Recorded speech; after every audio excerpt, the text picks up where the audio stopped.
Hello everyone, welcome back to our planet. In today's lecture, we'll learn all about the fruits, structure, and different types of fruits in a simple and easy to understand way. So, let's begin. The fruit. Introduction.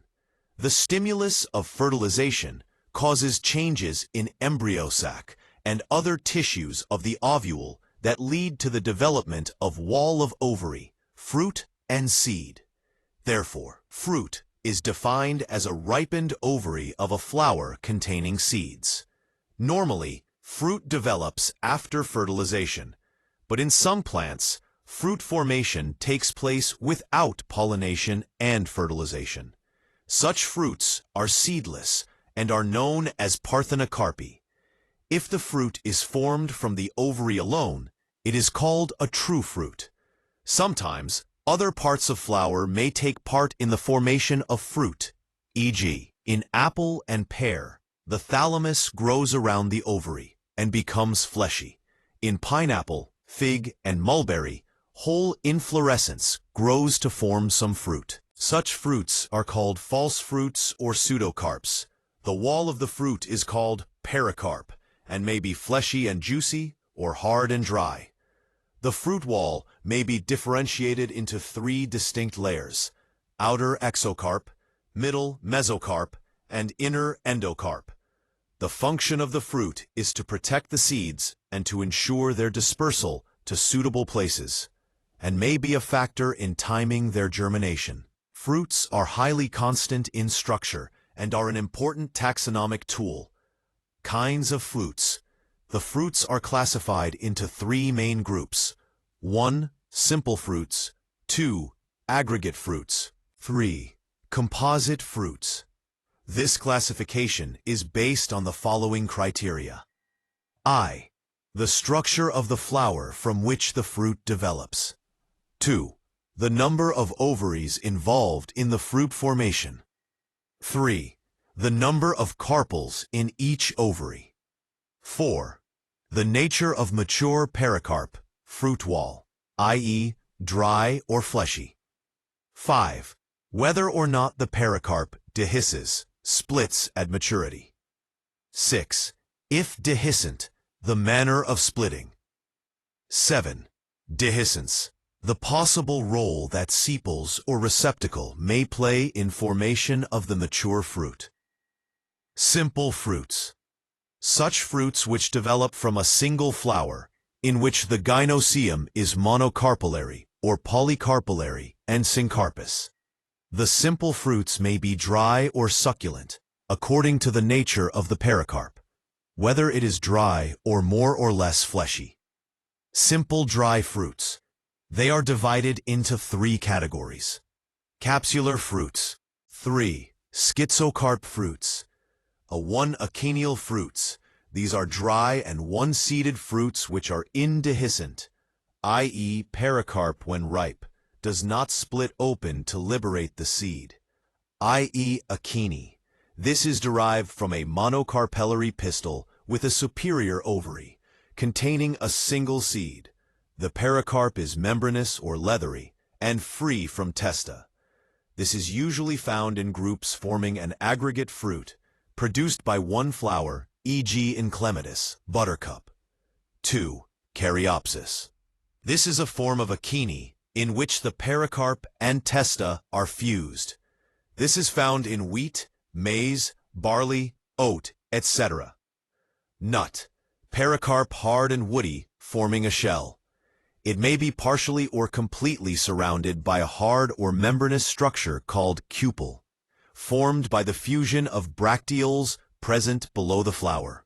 This is found in oak, lychee, water chestnut, avi, samara. This is an achene in which the pericarp develops a membranous outgrowth or wing, which helps the fruit in its dispersal, e.g., elm and ash. It is developed from a bicarpellary syncarpous pistil with an inferior ovary. In many cases, the persistent calyx forms a tuft of hairs called pappus at the top of the fruit, e.g. in Suncus, etc. Caryopsis, maize, Cypsella suncus, nut, lychee, samara, elm. Capsular fruit. These are dry, many-seeded, and dehiscent fruits. The main types are as follows. I. Legume.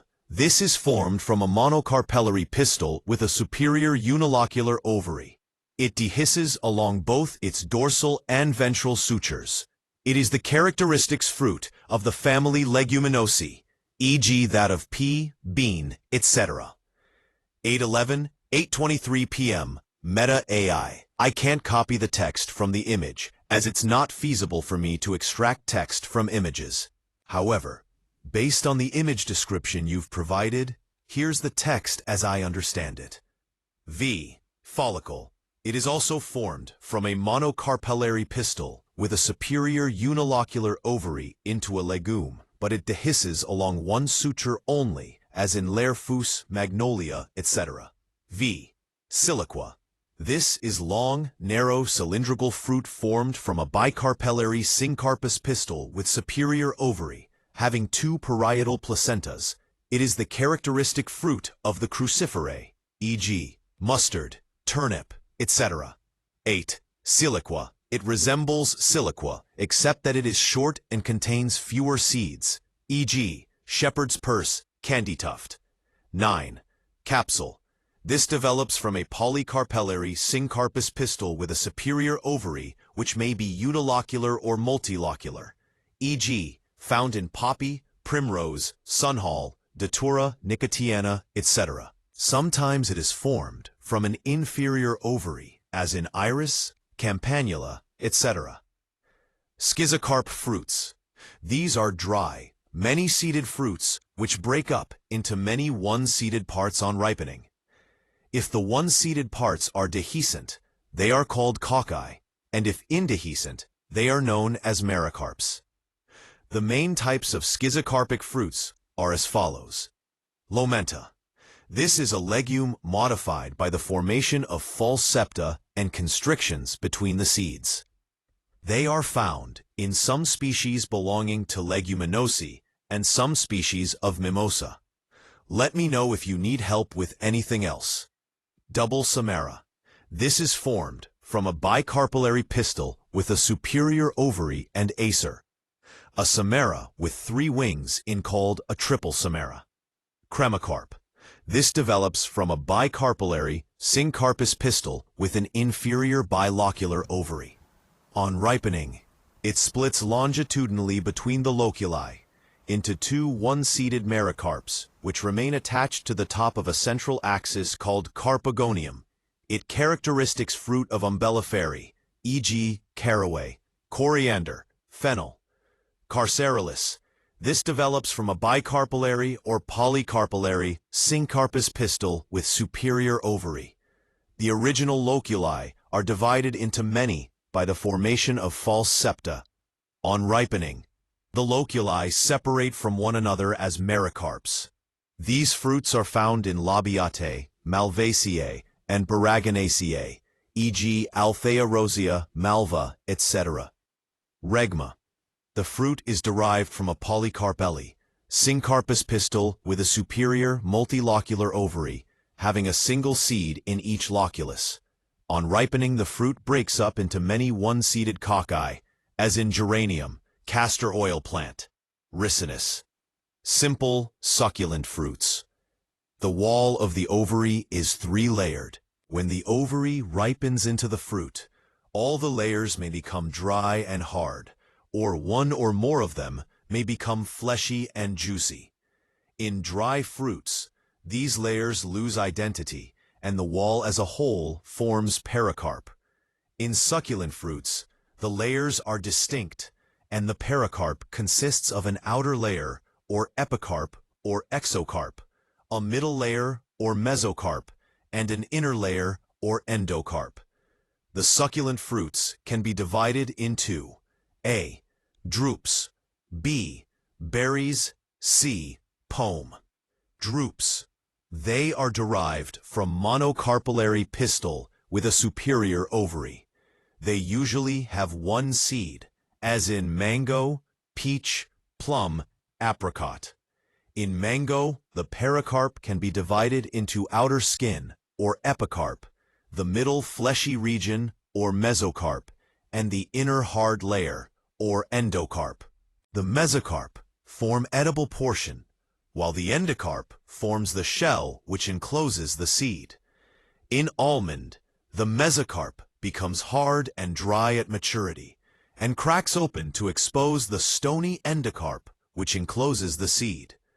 The coconut develops from a tricarpellary, syncarpous pistil with a superior trilocular ovary, in which one loculus grows with a single seed, while the other two loculi abort. The outer skin is the epicarp. The fibrous region below it is the mesocarp, while the inner hard and stony layer is the endocarp, which encloses a single endospermic seed.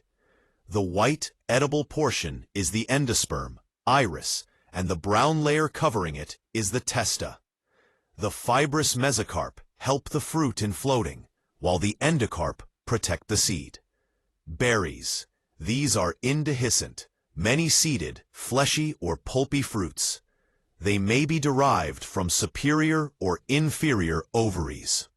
The epicarp forms the outer thin or thick skin, while the mesocarp and the endocarp are succulent, forming a fleshy pulp in which the seeds are embedded. Brinjal, tomato, grape, orange, papita, red chili are berries derived from superior ovaries, while guava, banana, pomegranate, jamon, watermelon, pumpkin, cucumber are berries derived from inferior ovaries. Berries, tomato and orange. The tomato is derived from a superior, bilocular, or multilocular many-seeded ovary. The epicarp forms thin outer skin, while the mesocarp, endocarp, and the placentas are fleshy and juicy. The citrus aurantium, orange, develops from a polycarpellary syncarpous pistil with a superior ovary. The epicarp forms the outer skin. The mesocarp is represented by white fibers attached to the inner surface of the skin. Both contain oil glands and are referred to as peel, and the inner membrane forming the walls of the loculi is the endocarp. The walls of the loculi bear multicellular juicy hairs on their inner surfaces, forming the edible portion of the fruit. A special name, Hesperidium, is assigned to citrus fruits. In pomegranate, the testas of the seeds become fleshy and juicy and form the edible part of the fruit. The perianth leaves persist in the form of a crown on the top of the fruit. In the berries like watermelon, pumpkin, cucumber, etc., the epicarp and thalamus forms the peel or rind, whereas the fleshy portion is formed by mesocarp and endocarp. The seeds do not separate from placentas like other berries. Such berry-like fruit is called pepo. However, I can describe the content of the page to you based on what's visible in the image. P. The page appears to be discussing types of fruits in botany. Specifically, pome develops from a syncarpous pistil with a bilocular or multilocular inferior ovary. Examples include apple, pear, and loquat. Aggregate fruits, a collection of simple fruitlets from an apocarpous pistil of a single flower. Iterio of achenes. Examples include buttercup, clematis, and strawberry. Iterio of follicles. Example includes calotropis. This is found in raspberry and blackberry. A number of small drupes or drupals, derived from separate carpels of a flower, are grouped together on a conical thalamus.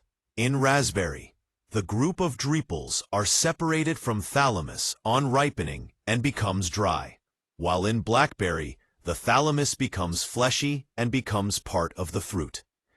Iterio of follicles. Iterio of drupes. Composite fruits. These fruit develops from a whole inflorescence. The main types are as follows. Cycouns. This develops from a hypanthodium. When ripe, the receptacle of the inflorescence becomes fleshy and forms the edible part of the fruit. The ovaries of the female flowers develop into newlets, which are embedded in the walls of the receptacle. Cirrhosis. This develops from a female spike, e.g., mulberry, pineapple, etc. In mulberry, the perianth leaves of pendulous spike, catkin, becomes fleshy and juicy and fuse together to form a fleshy composite fruit. The spherical areas on the surface of the fruit are nutlets, which develop from the ovaries of the flowers and lie enclosed within the fleshy perianth leaves. Strobolus. This develops from a cone-like female inflorescence. The inflorescence consists of a central axis bearing a number of membranous scales. Each scale is formed of a pair of stipules belonging to a bract, the lamina of which is suppressed. In the axil of each scale, 2 female flowers, enclosed in a bracteole, are present. After fertilization, the bracteoles enlarge and project behind the scales, giving inflorescence a cone-like appearance. The fruits developing from the ovaries are akins, enclosed within the bracteoles and scales. Here are 3 questions about the fruits of angiosperms. What is the primary function of fruits in angiosperms? How do different types of fruits, dry and fleshy, aid in seed dispersal? What changes occur in the ovary of an angiosperm flower during the formation of a fruit? 3. Desirable characters in plants are likely to be segregated. It is thus difficult to maintain the purity of the genome. If you found this video helpful, please give it a thumbs up, share it with your friends, and don't forget to subscribe for more easy biology lectures. Also, add 3 questions at the end of lecture. Thanks for watching, and see you in the next class.